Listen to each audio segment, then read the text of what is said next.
गत किछि दिन धरी पिपिली रे बोमा माडर सूचना आसुला बोमा माड बारंबार होउतबा नै मध्ये खबर प्रचार होउतला किंतु गत काली राति रे पिपिली पुलिस को गोटे बड़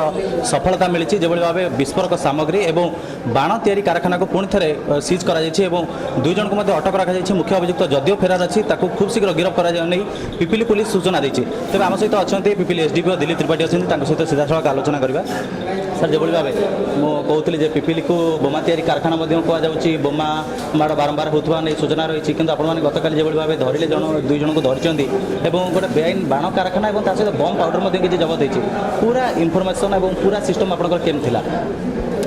एक्चुअली कल आम खबर पाइलु जयपुर शासन रवि साहू बोली नाम जन व्यक्ति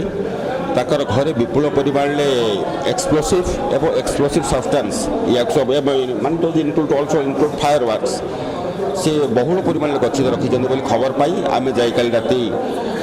मो तत्वावधान में पिपिली पुलिस आम जा गोटे ऑर्गेनाइज रेड करूँ consisting of the officer staff and force एवं जार फलस्वरूप काली आमर प्राय पाखापाखि 5 क्विंटाल विस्फोरक सामग्री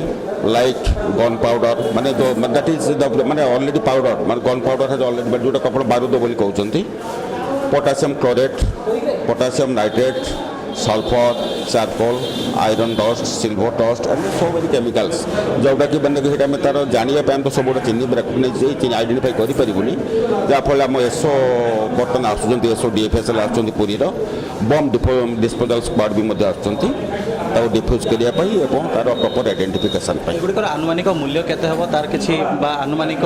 ग्राम केते ओजन रही से सब आकलन कले कि हाँ हाँ आम बर्तमान आम बेरली ओजन करें कि ओजन पूरा एकदम पिन पॉइंटेड ओजन हम तार सैंपल हम आम एक्सप्लोसिव पठेबू या डिस्पोजाल करूँ डिस्ट्रॉय करूँ बहुत प्रोसेस अच्छी that is matter of investigation. विभिन्न समय बोमा विस्फोरण सूचना आसे आपण मान पाखु मध्य खबर आसुथिबो सेमती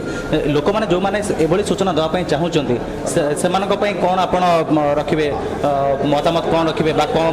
परामर्श देबे जो माने आपण को एभली सूचना देवा पई चाहुचन सेमानक पई आपण मोटामोटी कोन आह्वान करू जो हम बर्तमान अपील करू जी it is my public appeal जे सबु जनसाधारण टिकी विषय सचेतन होई एवं यार परिणाम भयावहता को आखि आगे रखी पुलिस को जदि कौन लोक ये अन्याय भाव में इलिगाली प्रोक्योर करुए सेल करुए कि तैयारी करुए कौन सी एक्सप्लोसिव ताहले आमको तुरंत पुलिस को आमको इनफॉरमेशन देवाई तुरंत इनफॉरमेशन जोटा मैंने जहाँफल कि आम इंटरभ्यून करूँ ये जिनसा किसी गोटे मिसा भाग मैंने इंटरफेयर इन मैटर आम क्या माने गोटे सीज करदेला निश्चित यार किसी गोटे इफेक्ट पड़े ये गोटे कल बिलीपड़ा को लिंक करी आपण माने धारा रखिछन आगामी दिन अब्याहत रहिबो ए धारा शुणु बिलीपड़ा गोटे मैंने that is mishap that is an unfortunately but जदि माने पुलिस पाखे सम्यक सूचना भी था that would not have happened किंतु कथा होता अवश्य निश्चित सारा आम प्रदेश में सब पुलिस स्टेशन थ्रू ओडिशा से एक्सप्लोसिव एग्नेस्ट ड्राइव चल रखी ड्राइव रखी आम डिपार्टमेंट निर्देश यहाँ आम डिपार्टमेंट बस निर्देश यहाँ किंतु आम जेकोसी प्रकार हो विल अंडरमाइन दिस बिजनेस। बहुत बहुत धन्यवाद त्रिपाठी आम सहित थे जो भाव आलोचना करुले जे पिपिली बाण विस्फोरण और धीरे धीरे जिते बोमा माडर सूचना आसे से पिपिली पुलिस तत्पर हुए बोली गोटे कथा रही आसला किंतु एबे ता नहीं से धारा को टिके भांगिया चेष्टा कर पिपिली पुलिस विगत दिन में जो भाव बाण तैयारी कारखाना को जबत कर जन को गिरफ्त कर ठीक से गतकाली राति विपुल परिमाण बाण सहित बम तैयारी पाउडर और एभली विस्फोरक सामग्री को जबत कर पिपिली पुलिस निश्चित भाव समस्त गोटे आश्चर्यचकित कर पिपिली कैमरा पर्सन बसंत सहित राकेश रोशन महांती हेडलाइन्स ओडिशा।